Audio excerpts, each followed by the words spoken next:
Alrighty, it says we're live. Welcome to the Founder's Mind Live. The Founder's Mind is a podcast powered by the Kadar Group and sponsored by Upside Business Travel. If you're watching live or catch this conversation later, be sure to subscribe to our YouTube channel. Catch us live every Monday at 3 p.m. Eastern. For today's conversation, I want to welcome Dr. Kristen Race. Welcome to the show. Thanks, Adam. Happy to be here. We're happy to have you. And I often say on my shows, whether it's a recording on a podcast or a live on YouTube, would love to hear from you a little bit about yourself, a little bit about your story. I could give it a shot, but I would rather get the first person perspective, and I'm sure listeners and viewers would as well. Sure. Well, I can start with the very basics. Obviously, my name is Kristen Race. I live in Steamboat Springs, Colorado. I am a mother of 2 teenagers and the founder of Mindful Life. And just to give a little backstory on Mindful Life, I founded Mindful Life about 15 years ago because I was pretty concerned about the stress level that I was seeing in kids at that time. And to give a little background information, I got my doctorate degree in child, family, and school psychology in 2005. In that same year, I had my second child and had a complete physical breakdown because of the stress that I incurred over my pregnancy. I was working a full-time job. I was trying to finish my dissertation. I had a toddler, a newborn, or, another child on the way. I was remodeling my house and really felt like I could do it all. So just and I could do it all. And after my son was born, I was diagnosed with an autoimmune disease that was triggered by stress. So at that time, my solution was I was working in Denver, and I thought I'm just going to pack up my family, and we are going to move to Steamboat Springs, this quiet mountain town, and live in a little bubble, and all the stress will go away. And that worked for a couple of weeks. And then it became very clear that it didn't matter where you lived, what you did for a living, how many kids you had, where they went to school, how much money you made, that you can't build a bubble. You can't create the perfect life from the outside, but you can build resilience from the inside.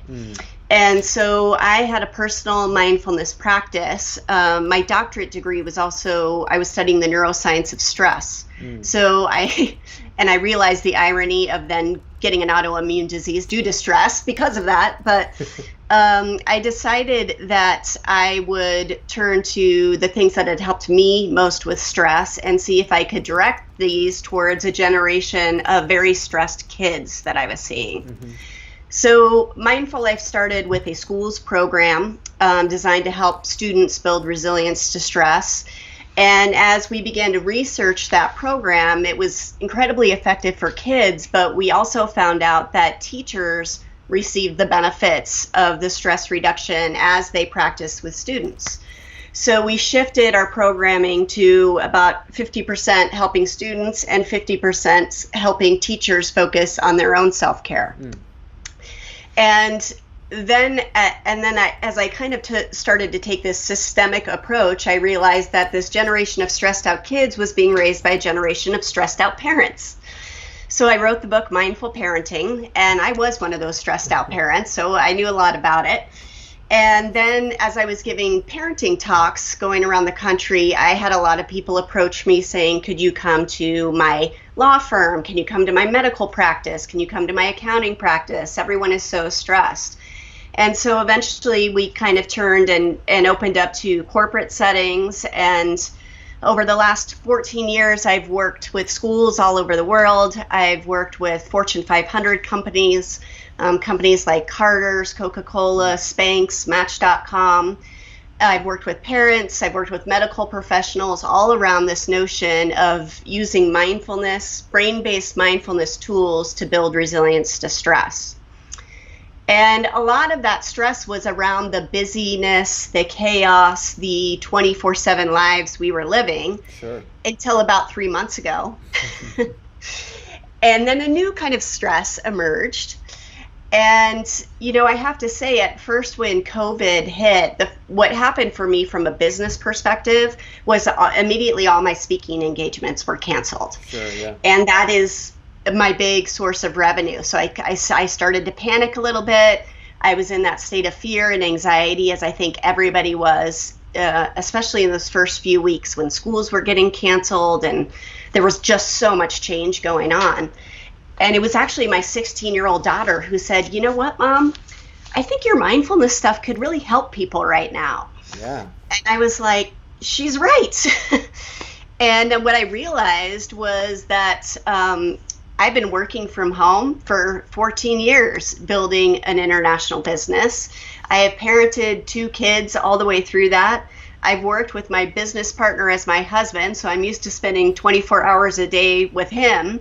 And I think I've been training for shelter in place for the last 14 years, and I didn't even know it. So we pivoted, and in the last 3 months, we've really been focused on providing mostly corporations, but also parenting groups and communities, city governments, with tools to help build resilience in these times of uncertainty. And it's been incredibly rewarding, especially I think right now I feel like mindfulness is more relevant than it's ever been. Yeah. And it feels good to have something to focus on that I feel like can really help people in some crazy times that we're all experiencing. So that's the long/short version of the story. I mean, I think there's necessary context, right, to sort of explain how you got here and to also contextualize it with what's going on. I mean, leading up to the conversation that you and I are having right now, I thought a lot about the relevance, or at least perceived relevance, of your work with what's going on in the world. And it's the level of stress and the level of anxiety, to your point in your story, was already high 24/7. There is no off switch. We live in a world where if you get bullied in school, it doesn't it doesn't stop when you leave school. It comes home with you because we have devices and all of the things that you are abundantly aware of, and I'm sure you talk to people about. But we are in this time where no matter what your stress level was before, whether you were the calmest person in the world or you were very high strung, you add a layer of the global pandemic. And now in the United States, we've added a very deeply personal layer of these racial tensions and the reality of racism in this country, and it's an amplifier. I am what I would describe traditionally as someone who experiences almost no stress at all, and I don't know how I got there. I don't know why, but I very, very, very rarely experience stress. I'm very rarely anxious. I've had like 5 breakdowns in the last 3 months. And Wow. and I'm very cognizant of what's changed, and I've had probably 2 or 3 of them since George Floyd, since his death, and since sort of what we've been grappling with, as a society. And so I would love to hear a little bit, and I want to talk about the business, and I want to talk about some other things, but I think being hyper relevant and zoom into sort of what you're working on is more interesting, personally. Absolutely. Yeah. But what are you seeing? I mean, what in this pivot that you mentioned, what are people gravitating towards? What's resonating with people? What is helping? Because we're experiencing a ton of pain. Absolutely. Yeah, and I think one of the things that I find is always helpful for people is to understand exactly what stress does to our brains and our bodies. Because then we have the tools to become more aware of exactly what's happening and how to put some strategies into place to help us. So speaking super simply, if you think about how the human brain processes stress, we have our fight or flight response. And our brain perceives life-threatening circumstances in the same way as it perceives a traffic jam, or it perceives you're going to need to homeschool your kids for the next 2 months, or it perceives seeing a horrible image that may not threaten your own danger, but is incredibly traumatic to watch on a screen. So we have all of these things constantly stimulating the survival mechanisms inside our brains. And when that happens, our prefrontal cortex shuts down. And our prefrontal cortex is an incredibly important part of the human brain. It's what allows us to solve problems, to make decisions, to control our impulses, to pay attention, to process positive emotions. So all of these incredibly important skills that we need now more than ever are essentially being shut off because we're going straight into that fight or flight. And so what I try to do, where I try to start, is to help people to recognize when they're getting triggered, when they're going into that state of anxiety, or I call it the alarm state, and then to use certain tools to bring their prefrontal cortex back online. And we can talk about some of those tools. But when we do that, it's somewhat, we have this such lack of control right now. There's so much uncertainty. We have no idea what's happening. A lot of us have no idea what's happening internally or externally. But when we can start to understand what's happening internally with that stress response, and we have some tools to shift that, that is empowering. That feels good. Now I'm getting just a little bit of control back. Yeah. And so that's where I usually start, is how can you use simple mindfulness practices that you can integrate into your day. And I'm not talking about sitting on a cushion for 20 minutes twice a day. But in the moment, what can you do to just bring that nervous system and that brain back into balance so you can respond to all that's happening in as best way as possible in the moment? No, I think that that's so crucial. And one of the things, and I find this in coaching, and I think there's probably in the Venn diagram, there's a little bit of an overlap in my work and some of the work that you do, at least how we interact with people. But one of the things that I've experienced in myself and in talking to others is oftentimes we don't realize that we are in a fragile place or we are in an altered space, and when it's happening to everyone, like this global pandemic, it's almost like we can't tell. Yeah. So are there any, just thinking about this work, obviously the tactics are super crucial, and I'd love to hear about some of those, and I think they'd be helpful. But what should people be looking for in your experience that's an indicator, hey, something different is happening in me mentally or physically? Mm-hmm. So you may feel it instantly just in, sometimes you feel a pain or a heaviness in your chest. You might notice your heart racing, your head gets hot, all of those kind of signs of something's happening to my nervous system. Something happened to me the other day that I thought it was very clear how much this is all impacting me. And my son was giving a presentation virtually. It was the end of the year, 8th grade graduation presentation. And I was taking the dog on the walk, which I do every morning, but prior to this presentation. So I had a short amount of time. I wanted to make sure I was back on time. This was a pretty big deal. And as I took the dog on a walk, we have an off-leash dog park, and we walk this literally every day. And I saw a friend who has a new baby, and I stopped and I chatted a little bit, and I looked up and the dog was gone. I couldn't find him anywhere. And this happens a lot, but for some reason on this day, I went into an absolute panic about losing the dog, and I don't know if he had his collar on, and I called my husband, and can you go to the other end of the trail? And I was really just panicked and heart racing and felt so much anxiety around it, and I'm not going to make it back for my son's presentation. And after it was over, 3 minutes later, the dog emerged from the creek and, was fine, wagging his tail. And I realized, I had been up for a couple hours in the middle of the night, thinking about George Floyd, thinking about Amy Cooper, thinking about my kid's future, all of these things that can happen in that hour of doom when we wake up in the middle of the night. And I don't think I realized how much it was impacting me until that moment, which was totally unrelated. It was like I could keep it together, but then all of a sudden, so my point is to answer your story is when you start to notice that you are irritable, that you have more of a temper than you normally have, that you're not sleeping well at night, you're kind of overreactive to situations that wouldn't normally get under your skin, that also can be a key sign that you are operating, at a simmer, just about to overboil in that state of fight or flight. So it often looks like anxiety over things you don't think you should be anxious about. That sleeplessness, the irritability, lack of patience, those kinds of things can be a big sign.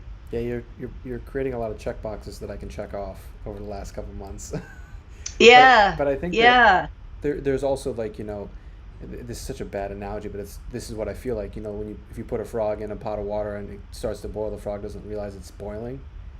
Like the temperature just exactly. increases slowly, and I think for a lot of people that's where we are, and I think, if we talk about what's happening today, with the protests across the country, it was almost like there was a jolt to the system. Yeah. That we weren't processing our stress, or we weren't processing, you know, decades or generations of stress also. And it's just like we were kind of, my sense is that we were kind of primed with what was happening with the global pandemic to be all of a sudden immediately awake to a problem that we've been asleep, and these are general we's, but that we've been asleep to for some time. Have you talked about what you studied with your PhD work, and getting into sort of mindfulness around parenting and with children. And one of the things that came up as I was listening to you, and I unfortunately can't reference exactly where this study came from, but I remember reading an article, and we can Google it later and back it up. But that there was a piece of research that came out around the amount of social stress that kids have going into college, Hmm. and how they noticed spikes in that stress. I think it was a couple years ago, and they said they didn't want to blame the smartphone, but everyone that was reporting this higher level of stress was 7 or under when smartphones sort of really Yeah, started proliferating. And I'm just curious now that I have you on here, and that's kind of on sure. my consciousness. Like, what are kids dealing with? Because I have an 18-month-old, and I have 6 nieces and nephews, and I'm around children, and it's one thing to process all this as an adult, but like, what are you seeing Yeah. with kids? I mean, this is huge. And it's varying a lot depending on the age of kids. So I'll start kind of with that age group that you're talking about. And I think that that spike that you're talking about is very real. College professors refer to this generation of kids as teacups because they're so fragile. Oh, we used to be cupcakes And and snowflakes, but I like teacups. yeah, there's a few things that happen there. I think one is something I've addressed with parenting for quite some time is the sort of helicopter parent that emerged over the last 20 years that was so overly protective and involved in our kids' lives that we didn't allow them to experience the normal pain and make mistakes and the adversity that they need to build resilience. Mm. So I'm talking about things like if my second grader has a teacher that I don't totally agree with, I'm going to get the principal on the phone until they switch him out of class. Or I'm going to put him only on playgrounds where they can't fall and skin their knee.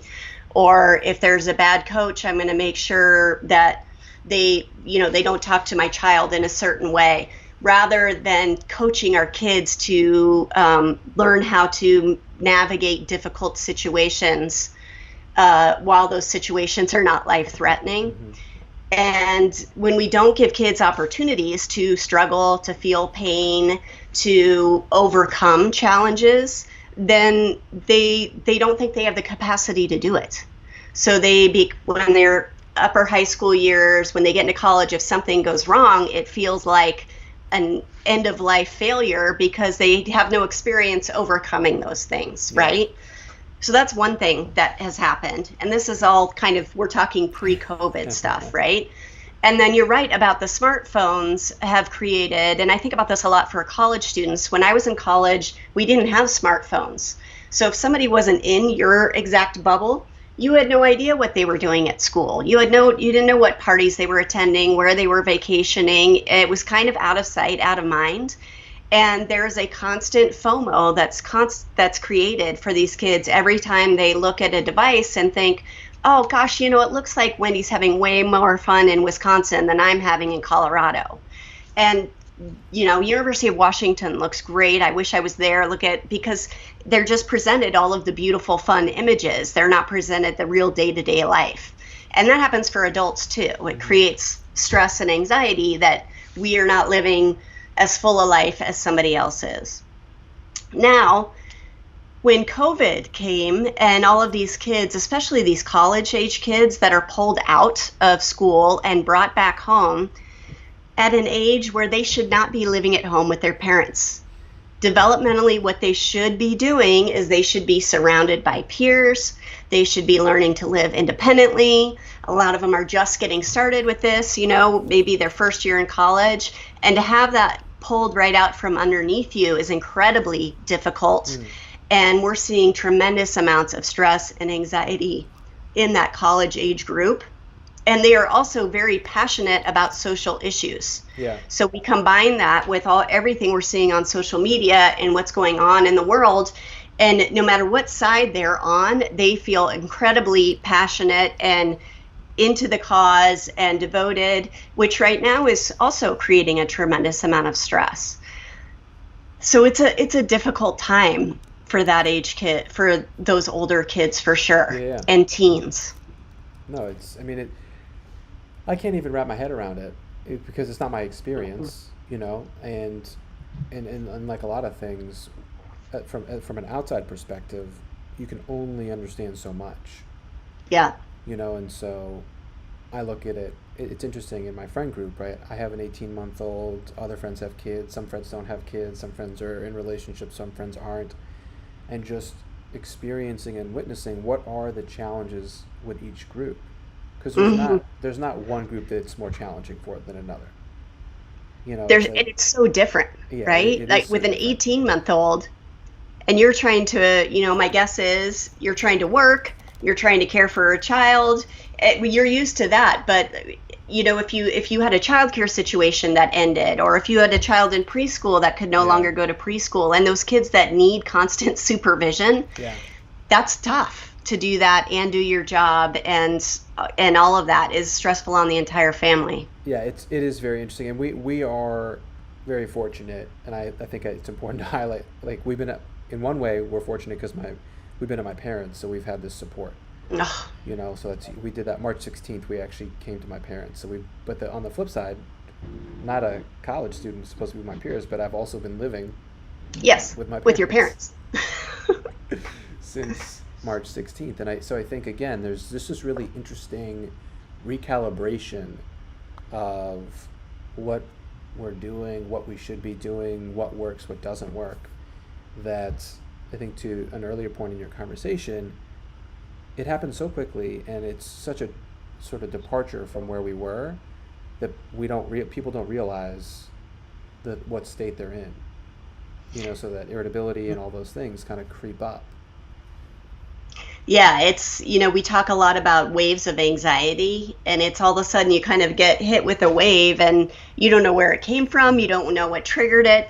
Often for me in the beginning, I felt like I would just burst into tears and I had no idea why, or what was really the trigger. And so trying to understand our emotions, understand all that, one thing that I think has come up is just, our nervous system, it picks up on things before we cognitively pick up on things. And so the job of the nervous system is to keep us, one of the jobs is to keep us safe and to scan the environment for danger. And if you think about the fact that right now, from what we know, anytime you're within 6 feet of another human being, it could be dangerous. Yeah. Your nervous system is constantly picking up on that. It's and exhausting. No wonder you're exhausted when you get home from the grocery store or any kind of errand, because even though you may not be processing every single time you're within 6 feet of people, you might not be overly thinking it, but your nervous system is. Yeah, no. And all of those things add up. And, the pot starts to boil, like you were talking about with the frog. We went to, so we live in the DC area, and we went to the mall, to socially distance with a friend. And it was this was like 2 months in, maybe a little bit longer. It was sort of the first thing that we did outside of our regular rhythm for 2 months. And oh my gosh, I was overwhelmed because I was like, there are a lot of people here and not everyone is doing the same thing that I'm doing, and that's really intense. And then on top of that, you're right. Like, it's just like the hair was up on the back of my neck the entire time. And it is interesting because I think we also live in a culture, and we can speak about the U.S. culture specifically because it's different. But we live in a culture where we almost don't have the space to have those unexplainable feelings or unexplainable reactions, right? We have to be able to define it instantly, or we have to be able to put a label on it instantly, and we don't have the space to swim in it in our minds, so when you don't understand what it is, that it's in itself becomes an instant problem, which layers onto the stress or the feeling of what's going on. What's the matter with you? Yeah. Why am I acting this way? Why am I so this? Why am I so that? Yeah, it turns into a terrible self-dialogue very quickly when we don't understand it. So what I am curious a little bit. I mean, I think the sort of the content of your work was important all along, and I'm sure is hyper relevant in certain communities and for certain people right now. Talk a little bit about the business. I mean, you were getting your PhD. Have you always had your own businesses? Was it new? Did you quote unquote stumble into having your own business? What's the sort of the journey there? Sure, 100% entrepreneur by accident. I never saw myself owning my own business, running my own business. I never saw myself being a public speaker, ever.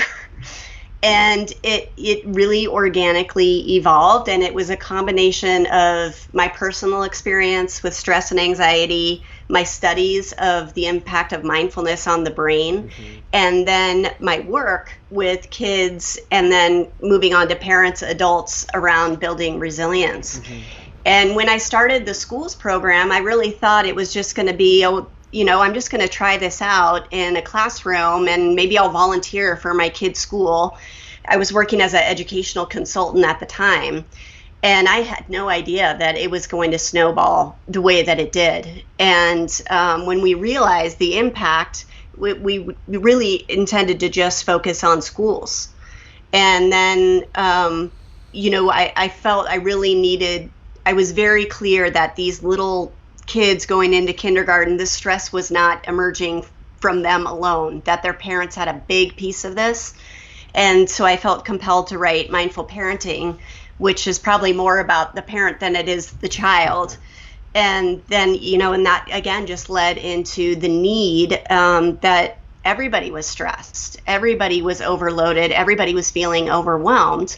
And one of the hardest challenges of my work has been staying somewhat streamlined and focused on the groups that I feel that I can take the best care of. It would be easy to go, athletes really interest me. I'm going to go, talk about mindfulness for athletes. And I was pulled into the medical profession for a little while. And so focusing on that. So it's almost just trying to channel where best to focus your energies, because it can move in so many different directions. And so that's what pulled you into the sort of like the parenting and the younger children focus?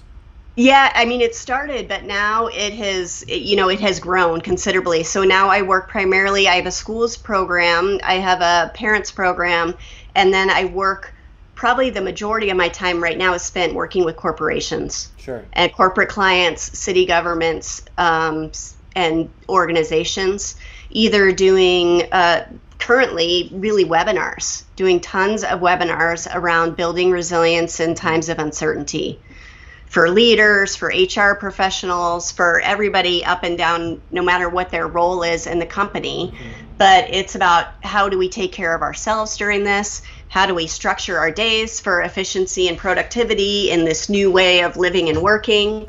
How do we manage the waves of anxiety? How do we lead in times of uncertainty? We talk about how the difference between virtual meetings and face-to-face meetings, and how to make those meetings feel effective and productive and not completely exhausting. So there's so much that we dive into in those workshops, and a lot of it is really, when I think about mindfulness, I think about, there's a quote by Pastor Chuck Swindoll that my life is 10% what happens to me and 90% how I react to it. Yeah. I think that's the quote. I messed the words just a little bit. And for me, mindfulness is what it does is it helps me to put the lion's share of focus on how I react to it, on that 90%, because that is what I really can control. I can control how I process all of this information. I can control how I take care of myself. I can control how I structure my day for the most part. I can control how I react to the things that trigger me. Yeah. With mindfulness. Where do you... So we talk a lot about brain training, how to strengthen key parts of our brains that allow us to do those things more easily. I think that's so important, and it's fascinating also. And one of the things that came up in listening, talking about, it's 10% what happens to you, 90% how you react. The question that kind of just popped in my head is, where did we go wrong? Because in this regard, with the quote that you just said, also there's a lot of data and information and research out there about when we communicate with people, the majority of what we're communicating is nonverbal. Mm-hmm. Right? It's not the actual linguistics. It's not the language. It's the tone. It's the emotion. It's the body language. But so much of what we pay attention to is word choice. And with what you just said, so much of what we pay attention to in the world is what is happening to me. Right? I am living with my parents. Mm-hmm. I am not able to go to my graduation. I have to postpone my wedding. Mm-hmm. Right? Like, and these are major things. I'm not dogging people for like these major shifts, but like we're trained to respond to what is happening to us and not how, what you just, again, the quote that you said, how we react to what's happening to us. And I'm curious if you've thought about this, whether it's linguistics and communication or whether it's this quote that you just shared. Where did we sort of go amiss where that's kind of how we're programmed, is on the small slivers? So I think two things are happening. One is we have a negative bias in our brain. Our brain, from an evolutionary perspective, pays far more attention to the negative than the positive, and that's a survival mechanism. So our natural instinct is to be far more focused on the things that are being taken away from us than the things that are given to us. Mm-hmm. One of the things that mindfulness does is it helps us to be intentional about focusing on the good, where we can find it. Really savoring and paying attention to those little bits of good, whether it's how excited your dog is to see you when you walk in the door, or the laugh of your 18-month-old, or whatever it may be. When we really soak those in, when we practice gratitude, things like that, we can see a significant difference in how we feel and our ability to balance out that negative bias. Mm-hmm. So that's one thing that's happening. The other thing that's happening is that I think one of the reasons why we got here is because we are so reactive versus responsive. And it's a subtle difference. But I think one of the things that happens when we're at that boiling point, when we're in that fight or flight survival response, is we react. It's an immediate, instant reaction. And mindfulness gives us a little bit of space to respond thoughtfully rather than react impulsively. Mm-hmm. So I would say a thoughtful response comes from your prefrontal cortex. A reaction is a survival mechanism. And oftentimes those reactions aren't the best solution. They come out of a place of fear, they come out of a place of anxiety. I think a lot of political conversations very easily can go into the alarm response, and we get reactive and impulsive and maybe say things that we shouldn't or didn't mean or whatever. But I think when we can get more control over how our brain functions and use our prefrontal cortex most efficiently, we are a little more thoughtful in our responses rather than just reacting. Yeah, so that for me sounds like the sort of beginning of the scientific explanation behind emotional intelligence. Yeah. Right, like taking that breath, taking that moment, yes, and processing. Yes, exactly. And that breath can be enough to bring that part of your brain back into the conversation. Mm-hmm. And I think that's just this idea of bringing your mind back into the conversation feels like such an unbelievably important thing today.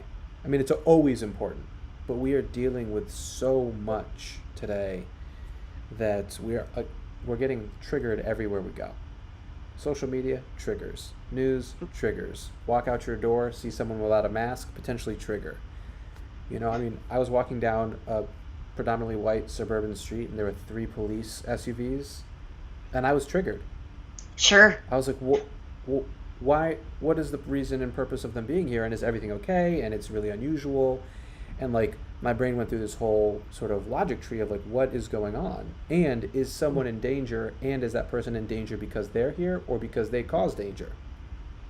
And it was Right. just unbelievable. Trigger, trigger, trigger, trigger, Yeah, trigger. like, and I was pushing the stroller with my son and walking with my family, and it was just like Right. that was like the quiet time and peaceful time of my day. And so I do think that that breath and that mindfulness is incredibly important, and we have to be able to have these conversations. And that's kind of what you said, bringing your brain back to the conversation, is what are some of the tools that we can use to bring ourselves back into the conversation, because we have to talk about this stuff. Right. Oh my goodness. And so you mentioned one of them, and I'll kind of formalize that a little bit, but I think the most accessible tool that we have all the time is our breath. And the reason is because when we are in that stress response cycle, in the survival response, we only breathe in the top quarter of our lungs. So just by taking 1 or 2 deep, full breaths, we bring our sympathetic and parasympathetic nervous system back into balance, which signals the prefrontal cortex that it's okay to come back online. And so I talk a lot about a practice called PBR, and it's not the beer, Pabst Blue Ribbon, but it stands for pause, breathe, and respond with intention. So the first piece is noticing that trigger. You know, so you have to develop that awareness, and a formal mindfulness practice, a daily breathing practice, even if it's for 5 minutes a day, helps you develop that kind of awareness of the triggers. But it's then in the moment being able to notice that trigger, being able to take a breath or maybe 2, and then choose a response that can lead to the best possible outcome. And we're trained in our society that you have to react, you have to react immediately. If you receive a text, you have to respond immediately. If you see something on your computer, you have to respond immediately. And that's not the best way to communicate. You talked about just taking a breath in a conversation before responding. The more those survival mechanisms are triggered, the harder it is for us to take those pauses. So any way you can do that is just to work a few breaths into when you notice you're triggered. And then another thing that I've been doing a lot of is off of a practice called habit stacking. So it's, what can I do throughout the day to keep these spikes? I call them spikes. I call the alarm spikes at bay. And so one of the things I'm doing dozens of times a day is washing my hands. So every time I wash my hands, I try to do 2 cycles of relaxation breathing. So that means inhaling to my count of 4 and exhaling to the count of 6. Inhale for 4, exhale for 6. You do that twice, you've washed your hands for 20 seconds.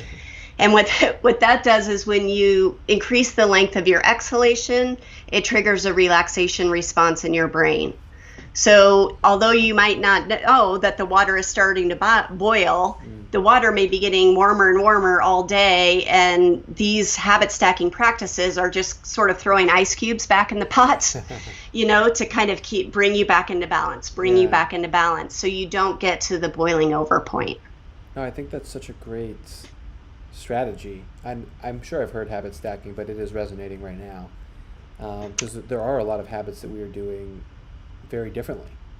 And it's almost a cancel out. Every time you wash your hands, especially if you're outside, it's reminding you that this is a problem, even though we should wash our hands regularly. Yes, hopefully we do. We're definitely doing it more, and it might actually be something that's causing us to breathe even more shallow, like you're talking about. And so it could be to cancel out potentially new challenging habit, or it could be, as you said, to drop. I like that. Drop the ice cubes in there, to help. Because, and this is what I find, and I'd be curious from your perspective. Traditionally, most of the challenges that we have are a compilation of many, many small things that build up and build up. And so creating many, many small things that support us and create these healthy habits is typically the best antidote in my experience. I don't know what your take is. 100%. I'm all about, there's 3 pillars of my work, really, and one is the neuroscience. Everything has to come back to the way it impacts the way our brains function. The second is mindfulness, and the third is that small changes make a big difference. And the true focus of my work is how we can integrate mindfulness into what we already do in our day-to-day lives. Now, for me, that still includes a formal mindfulness practice. I still meditate every morning, but I meditate while my coffee is brewing. So I know I'm never going to forget my coffee. I come downstairs, I set my coffee to brew. This is another form of habit stacking. And I spend 3 to 5 minutes paying attention to my breathing while my coffee is brewing. For me, that helps me start the day with my prefrontal cortex stimulated, versus if I wake up to the alarm on my smartphone and dive into the text, the news, the notifications, instantly I'm starting the day in that fight or flight response. And so I'm a big believer, one thing you can control right now is how you start your day. Yeah. So start your day, set the tone for your day in the right way, with your brain functioning in the most effective way we can make it start. That might be a meditation practice. It might be busting out 20 push-ups. It might be snuggling with your toddler or walking your dog. But don't get on the phone as soon as before your feet even hit the floor, and start diving into that, because immediately those alarm centers are triggered. Yeah. And you're behind the game, and you haven't even gotten out of bed yet. That's something my partner Erica and I have been working on. Our phones now charge across the room. It's great. From the bed. They're not on bedside tables. They're not beside our head. So it's not the last thing that we look at before we go to bed, because we have to plug them in, and it's not the first thing that we look at when we wake up, because we have to get up. We try and do other things as well. Small change. Yeah, but that actually. So I think this is a great reminder, and it reminds me of an interview I did a while ago now, actually, with John Zeratsky, who wrote "Make It Happen." I think that's the title of the book. I might have botched it, but it's 83 tactics. Oh, Make Time. Excuse me, Make Time. It's 83 tactics to make time, and a bunch of the tactics are like controlling your notifications on your phone, so that you're not being pulled by your phone into things. So just because you get an email notification doesn't mean you need to read an email. He switched from checking the news daily on computers to reading one magazine a week that delivered the news, and it was a source that it resonated with him. He thought it was moderate, gave him everything he needed to know. But I do think that it really comes down to these like little things, and you see it. What I find fascinating is, if you were to ask someone, what do you need to get a six-pack? Someone would say, I need to eat a certain way, I need to work out a certain way, I need to do it regularly, and it's going to take time. And I may never get there, because not everyone really has the physical constitution to get that, right? Right. But like when it comes to the mind and mindfulness and, even manifesting goals and visions in life, it's like, well, what do you need to do to accomplish X? If it's not something physical that you can see, it becomes a lot murkier. But it's these concepts here around mindfulness and around these little things, because it's the same. It is the same. And that's how I often compare, mindfulness is like bicep curls for your brain. It's strengthening key structures in your brain to allow you to perform more efficiently, more productively, more positively, X, Y, and Z. And that sometimes can flip a switch for people, is when they can actually see the visual of the brain and how the different parts work, and that when you do this, you are using these neural pathways in this part of the brain, and it literally is the same as lifting a weight. Yeah. But it's trickier to get people there, for sure. It is, and it's it's I think one of the I call it the sort of the Achilles heel of humanity is this idea of self-control. Right. And even with COVID, the solution was social distancing, mask wearing, washing hands, and everyone doing that. Mm-hmm. And one of the reasons why I expected it to be such a challenge is because all of those things are based on self-control. Mm-hmm. Do you have the self-control to do those things, even when you can't explain why or you can't see why? And even if you're not sure that that's going to help, Exactly. And I right? think Because how many times has that changed? Okay, now it's not on surfaces. Now you need to wear the mask. Now you need to, yeah, all of those things create little doubts. And then I'm wondering, well, are you washing your hands, or are is she washing her? There's so much that we just have to come back to what can I control, yeah, and that's where I need to land my focus is what I can do, because I can't control everybody else and everything else, and that's hard in yeah, times of fear. yeah. It is the word of the year is definitely unprecedented, and hopefully it doesn't carry on to the Yes. decade, but it's definitely the year. Um, this so selfishly has been such an enriching conversation. Well, that makes me so happy. um, See, that and fills my bucket. So good. I'm glad it's been helpful. good.